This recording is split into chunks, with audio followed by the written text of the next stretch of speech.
O mistério da Rua Augusta. A noite em São Paulo parecia comum. Carros passavam pelas ruas, e os bares na Rua Augusta estavam lotados de pessoas aproveitando a madrugada. No entanto, algo sombrio espreitava nas sombras, esperando o momento certo para se revelar. Era 00:30 quando Ana e seus amigos saíram de um dos bares. Eles haviam decidido explorar uma parte menos conhecida da Augusta, onde se dizia haver um antigo casarão abandonado, envolto em mistério e histórias assustadoras. Curiosos e um pouco embriagados, resolveram que essa era a noite perfeita para desvendar os segredos daquele lugar. A caminhada até o casarão foi tranquila, mas ao chegarem, a atmosfera mudou drasticamente.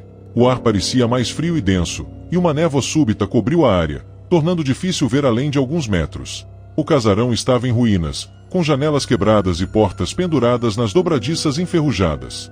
Um sentimento de desconforto tomou conta do grupo, mas a curiosidade falou mais alto. Ao entrarem, sentiram como se estivessem atravessando uma barreira invisível. O interior do casarão era ainda mais perturbador. Os móveis antigos estavam cobertos de poeira e teias de aranha, e o chão rangia sob seus pés.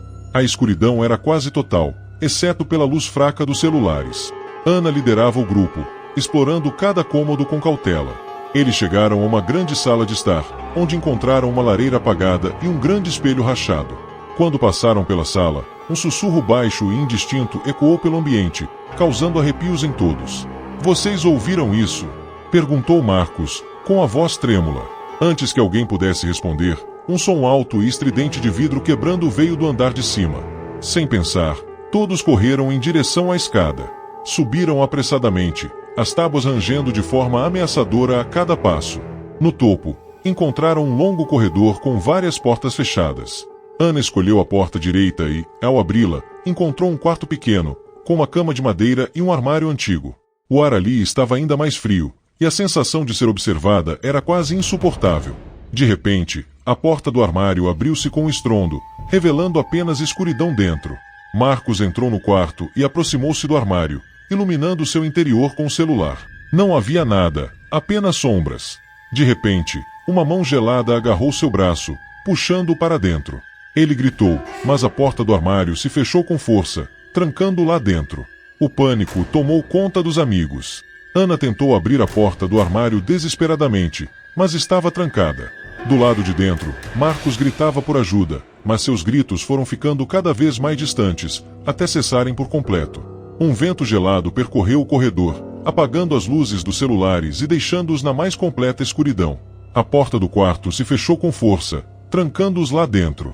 A temperatura caiu drasticamente, e o som de sussurros enchia o ar, cada vez mais altos e ameaçadores. Ana sentiu uma presença atrás de si, mas quando se virou, não havia nada. De repente, um rosto pálido e distorcido apareceu no espelho do quarto, observando-a com olhos vazios. O terror a paralisou, e ela não conseguia mover-se ou gritar. Os sussurros se tornaram gritos ensurdecedores, e a presença malévola no quarto parecia crescer em força. Ana sentiu-se ser puxada para o espelho, como se uma força invisível a estivesse atraindo para dentro. Lutou com todas as suas forças, mas era inútil. O espelho começou a rachar, e uma escuridão profunda emergiu dele, engolindo-a lentamente. Seus amigos tentaram ajudá-la, mas também foram puxados pela força invisível. O último som que ouviram foi o de suas próprias vozes ecoando em um vazio sem fim. O casarão silenciou novamente, como se nada tivesse acontecido. Na manhã seguinte, os moradores da Rua Augusta comentavam sobre os gritos ouvidos na madrugada, mas ninguém ousava se aproximar do casarão. A história de Ana e seus amigos se tornou mais uma lenda urbana, contada em sussurros pelos cantos escuros da cidade. Dizem que, em certas noites, é possível ouvir os gritos de Ana e seus amigos ecoando pelas paredes do casarão, e que a presença malévola ainda espera por novas vítimas. A Rua Augusta continua a ser um lugar de mistério e medo, onde o sobrenatural parece sempre estar à espreita, esperando o momento certo para atacar. O mistério da Rua Augusta. Continuação. Meses se passaram desde o desaparecimento de Ana e seus amigos, mas a lenda do casarão na Rua Augusta só se intensificou. Curiosos e corajosos de todas as partes de São Paulo vinham tentar desvendar o mistério, mas poucos retornavam, e os que voltavam traziam histórias aterrorizantes de visões e sons inexplicáveis. Lúcia, uma jovem estudante de jornalismo, decidiu que investigaria o caso. Armou-se com uma câmera de vídeo, um gravador de áudio e um amigo cético chamado Roberto, para documentar qualquer coisa fora do comum. Seu objetivo era trazer luz à verdade talvez, desmistificar o local. Na noite escolhida, os dois se dirigiram ao casarão. A Rua Augusta estava mais sombria do que o normal, e uma sensação de mal-estar envolvia o lugar. Chegaram ao casarão pouco depois da meia-noite, a mesma hora em que Ana e seus amigos haviam desaparecido. Ao atravessarem o limiar, Lúcia ligou a câmera e começou a gravar. O casarão parecia ainda mais sinistro do que nas histórias. Paredes descascadas, móveis empoeirados e a mesma sensação de frio que tantos haviam descrito. Lúcia e Roberto caminharam com cautela, cada passo ecoando pelo salão principal. Este lugar é ainda mais perturbador do que eu imaginava, disse Lúcia, tentando manter a voz firme. Roberto, mantendo a calma, respondeu: vamos apenas documentar o que encontrarmos. Se nada acontecer, voltamos com um bom material para um artigo. Subiram as escadas que Ana e seus amigos haviam percorrido, cada rangido das tábuas fazendo seus corações acelerarem. Quando chegaram ao corredor do segundo andar, Lúcia sentiu um arrepio percorrer sua espinha. As portas fechadas pareciam observá-los. Decidiram começar pelo quarto onde Ana havia desaparecido. Quando abriram a porta, a temperatura caiu drasticamente.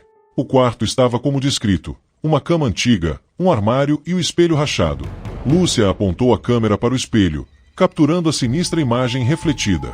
Vamos tentar abrir o armário, sugeriu Roberto. Lúcia concordou e, juntos, se aproximaram. Ao tocar na maçaneta, sentiram uma onda de energia negativa. O armário se abriu lentamente, revelando apenas escuridão. De repente, uma mão pálida e fantasmagórica emergiu do nada, agarrando o braço de Lúcia. Ela gritou e tentou se soltar, mas a força era esmagadora. Roberto, em pânico, tentou ajudar, mas a mão o empurrou com uma força sobrenatural, jogando-o contra a parede. A porta do armário se fechou com Lúcia ainda presa dentro. Roberto, atordoado, tentou abrir a porta, mas estava trancada. Ouviu os gritos desesperados de Lúcia, que ecoavam pelo casarão, misturando-se com sussurros que pareciam surgir das próprias paredes. Em um ato de desespero, Roberto pegou o gravador de áudio e começou a registrar tudo. Lúcia, fique firme. Eu vou tirar você daí, gritou, tentando esconder o medo. Os sussurros tornaram-se mais altos, e a escuridão no quarto parecia se aprofundar. Roberto sentiu a presença maligna se aproximando, seus olhos não conseguiam focar, e uma sombra grotesca apareceu no espelho rachado. Era uma figura distorcida, com olhos vazios e um sorriso malévolo. De repente, a porta do armário se abriu violentamente, jogando Lúcia no chão. Ela estava pálida e tremendo, mas viva. Roberto correu para ajudá-la a se levantar. As paredes do quarto começaram a tremer, e a figura no espelho parecia se aproximar. Sem pensar duas vezes, Roberto puxou Lúcia e correram para fora do quarto. Desceram as escadas apressadamente, com a sensação de serem perseguidos por algo invisível e terrível. Quando chegaram ao salão principal, a porta de entrada estava fechada com uma força sobrenatural. Lúcia, recuperando um pouco da compostura, lembrou-se do gravador de áudio. Ao reproduzi-lo, ouviram uma voz profunda e distorcida. Vocês não deveriam estar aqui. Este lugar é meu. Agora, vocês são meus. Desesperados, começaram a procurar outra saída. Roberto notou uma janela parcialmente aberta e correu em direção a ela. Com esforço, conseguiram forçá-la a abrir mais e se espremeram para fora, caindo no jardim coberto de mato alto. Ao olharem para trás, viram a figura distorcida do espelho observando-os da porta do casarão, antes que esta se fechasse com um estrondo final. Lúcia e Roberto fugiram o mais rápido possível, jurando nunca mais retornar àquele lugar maldito. A gravação que fizeram tornou-se prova do inexplicável, um testemunho assustador do que realmente existia no casarão da Rua Augusta. E assim, o mistério continuava, envolto em sombras e terror, aguardando os próximos desavisados que ousassem desafiar a escuridão após a meia-noite.